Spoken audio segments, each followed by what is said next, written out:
Yes, we know that Snow White from Rachel Zegler and Disney has managed to do the impossible and reach 1 million dislikes in back-to-back trailers.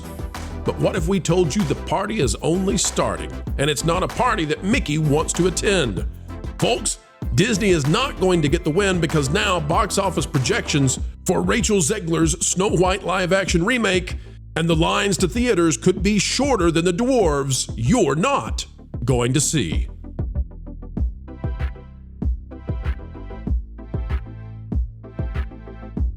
Hello, folks. Happy day, happy day. Welcome, one and all, to the place that continues to heed the call for explaining entertainment. Keeping you ahead of the culture curve is what we do. We have a passion and a zeal for it, no matter how the Holly Weirds might feel.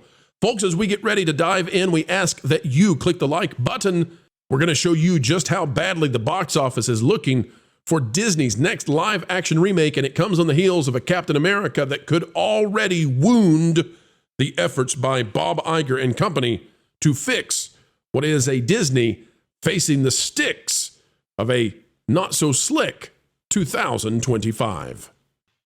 Take a look at this. It's out of Game Rant, and it says, Disney Snow White remake box office is already looking like a poison apple. Sebastian Paris, the author here, and that poison apple joke may be so obvious I can't say this, but I will.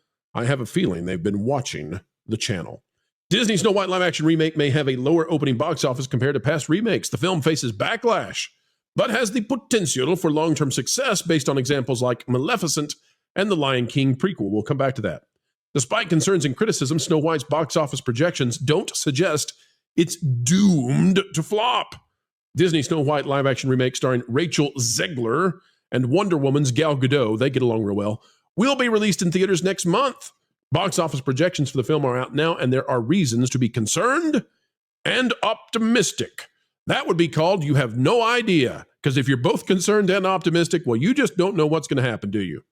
Per Deadline, Quorum reports that Disney Snow White is on track for a $63 to $70 million three-day opening weekend at the box office, with other sources predicting $65 million.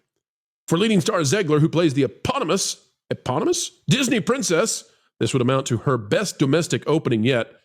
Boy, howdy, that's a horrible thing to say. With Hunger Games, The Ballad of Songbirds and Snakes currently holding the record for her highest domestic debut with $44.6 million. I'm glad they picked her. So glad they picked her. Good choice, Disney.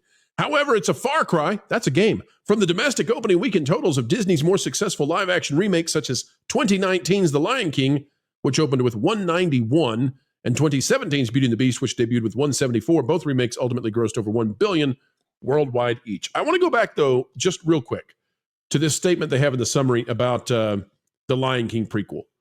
Real quick, folks, I want to address this. The Lion King has overtaken Sonic 3 finally at the box office, but only in revenue, not in profit, and definitely not in attendance. We've taken a look at this at a deep level. Disney spent a wad, yes, a wad, W-A-D, a wad of cash to market the Lion King prequel after it was apparent it was not going to do well. And then somehow, some way, they managed to keep it in basically all of the premium theaters and IMAX screens. We believe that has resulted in a 30% increase of Lion King prequel, approximately 30% increase of average ticket cost versus Sonic 3. And we believe that actually Sonic 3 dramatically beat The Lion King in terms of attendance. Now, you can say, well, it's winning at the box office domestically, but for us, for me, I'm sorry, I count butts and seats. I don't care what games you play. I want to know who went to see the movie more. And it turns out Sonic 3 opened the door to more people domestically than The Lion King, we believe, and not by a little. Now, why does that matter? Well, to get back to Snow White, I don't care what tricks they pull. I don't know. I don't care. And I don't think they can pull enough tricks with this. I don't care like what they do to make this have bigger numbers. We're not going to be fooled by it. And so if 65 million is how it opens, that's how we're going to report on it. And then, they can leave it in the theater for 6 months. I don't care. We're going to cover it accurately. And it looks like the legacy media is already waving the white flag. Of course, Game Rant is notoriously now defending Captain America Brave New World. We'll see how that plays out. We'll very quickly we'll know, are they right or are we right? But when it comes to Snow White, Looks like they said, all right, we're giving up already. Panel, I think the Zegler film is looking at maybe a $200 million total box office, at least domestically. And it might not be too far north of that worldwide. The reason for that is we don't see any evidence that the Barbie crowd is going to come see this. We don't see any evidence yet that the Inside Out 2 crowd is coming to see this. There was a 1% chance. It's what Disney has been banking on. I got to say, I don't like, it's looking less and less likely that happens. Still possible, less and less likely. It's a very expensive film. It could be a double dose of flops for Disney. Ron? Well, yeah. No, I want to say this. What about, I mean, you have not even mentioned the crowd that wants to see a live action Prince Farquaad. What about that crowd? I mean, this is Prince Farquaad in action, right? She's stealing from Michael Eisner's bank there, right? Because it wasn't Farquaad based off of Eisner? I don't know. This thing is well, I mean, it doesn't look like it has Brett Cooper going against it anymore, so I guess that's good.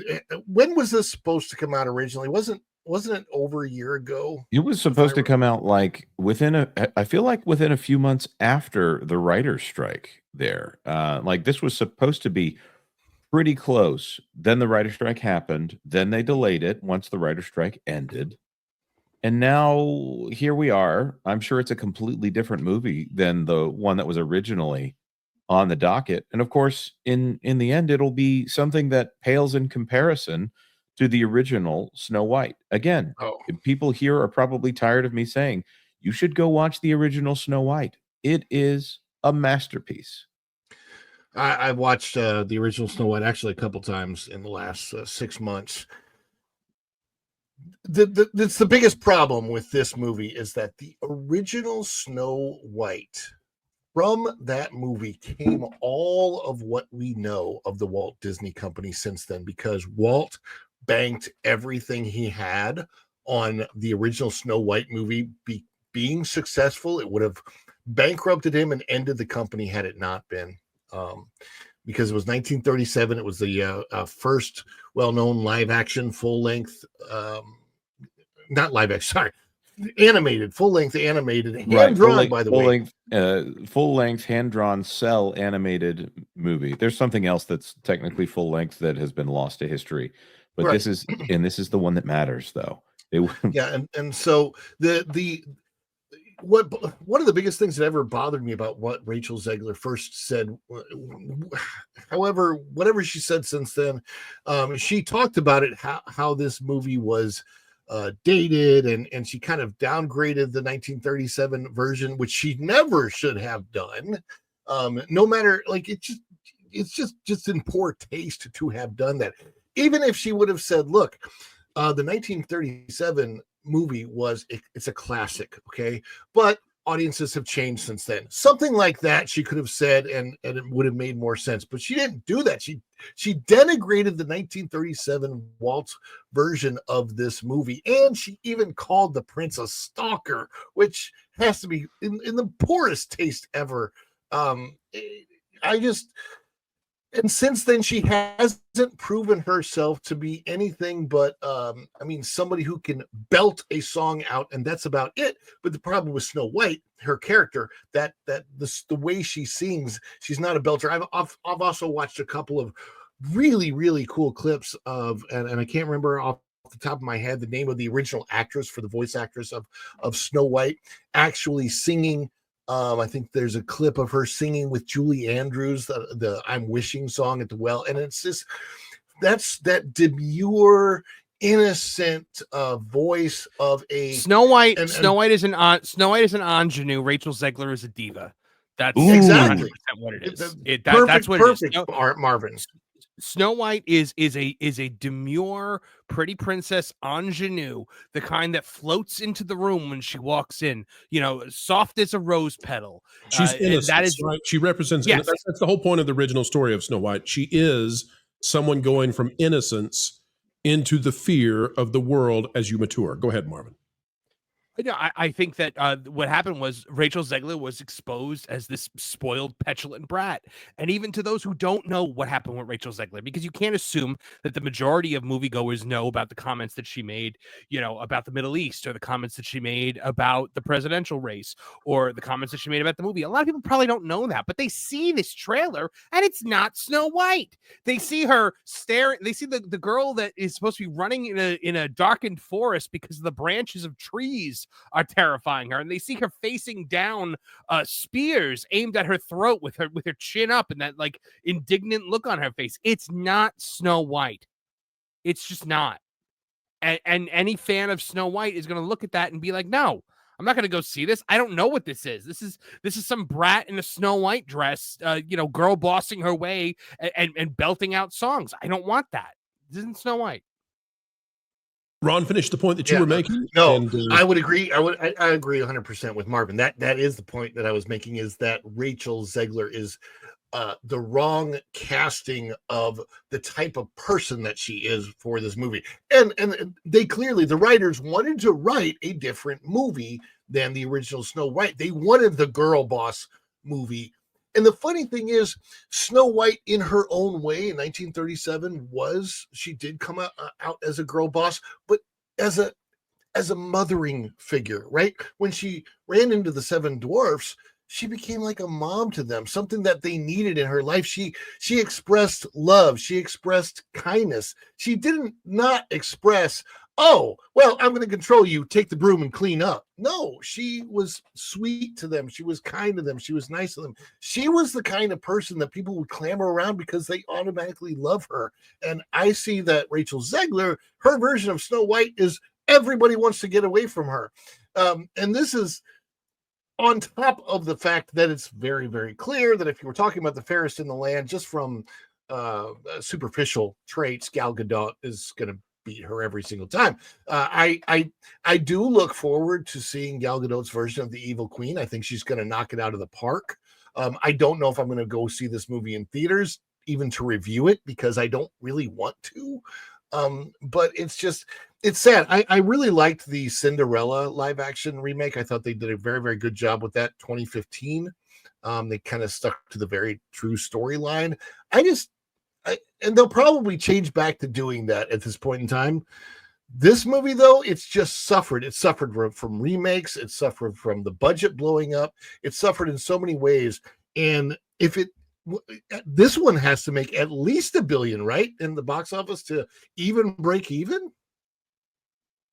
I think listen, we've estimated before that this one might be anywhere close to $400 million in terms of production. It's insane. They've almost remade the movie 3 times. Plus, they added in the CGI dwarfs. Yeah. Those probably come with voice actors. I mean, the amount of money is absolutely nuts. So anyway, that's where it is, folks. That's what we've got to see out of Zegler, a film that needs probably $900 to $1 million, following the heels of Captain America: Brave New World, looking like it could open around $65 million. That would signal a reason why Disney is making changes. We'll see how it goes. But before we go on to another story, folks, it's time to bid you adieu, but we hope that you will help us anew. And that is, we're only asking you click that like button. Share, subscribe, click it, stick it to those algorithms. It is the notification bell, and drop a comment down below. And oh, by the way, have you gone the way of thatparkplace.com? www.thatparkplace.com. It's the website that if you're not yet bookmarked to, well, you should be.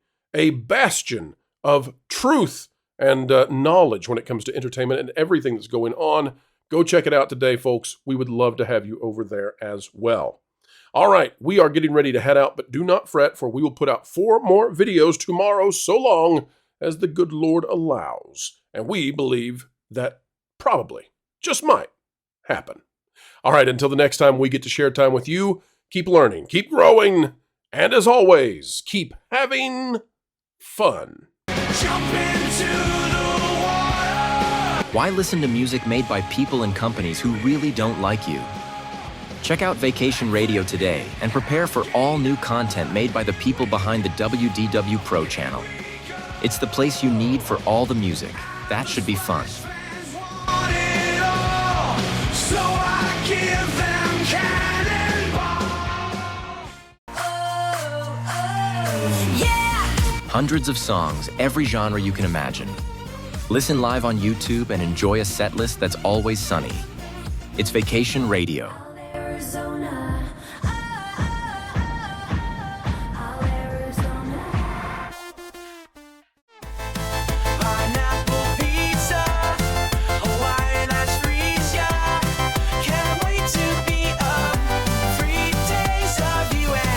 What are you waiting for? Every WDW Pro video has a link to Vacation Radio in the video description. Try it out and subscribe today.